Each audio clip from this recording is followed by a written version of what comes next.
Hi, sir. Sir, ano pala pangalan niyo, sir? Cars Rosas. Gano'n ka nakatagal nagko-cosplay, sir? Sabihin natin 3 years. Sino pala kino-cosplay mo ngayon, sir? Senshi from Dungeon Meshi. Bakit mo gusto yung character na yan? Ano yung nag-connect sa'yo dun sa character na yan? Well, yeah, technically, nagustuhan ko siya kasi parang dun sa show, siya yung nagluluto. In a way, parang crafting daw, na kung ano-ano yung ginagamit nila para gumawa ng anong-anong pagkain, hindi yung mga set recipe or anything. So, in a way, ako nagustuhan ko yun kasi parang ako, wala rin namang one way para gumawa ng mga props or armor or anything. Like, iba-iba lagi. So, parang gusto ko yung adventure style na yun. Kaya, yun, nakakonect ako. Aside dyan sa kino-cosplay mo, sir, sino ang favorite mong i-cosplay? Mahirap actually yun, pero between yung meron ako si Arthas from World of Warcraft and si Geralt from The Witcher. Anong ma-advise mo sa mga mag-start pala mag-cosplay? Ang advice ko is honestly just go ahead and try it. Ang inisip ko na parang problema minsan sa iba is naghihintay sila na parang gusto ko magawa mo na to, gusto ko makuha mo na to. Pero hindi mo kumpleto lahat ng yun eh. Kailangan nang talaga magawa mo muna. Like kung ano yung kaya mo.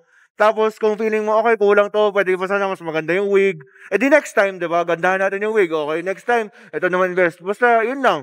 Tapos syempre, wag naman sumobra na uubusin mo lahat ng pera mo. Diba? Doon naman tayo sa responsible part na yan. So, do what you can with what you have lang muna and enjoy. Yun lang talaga. Grabe na, pagandang payo. Maraming salamat, boss. Ayan. Thank you.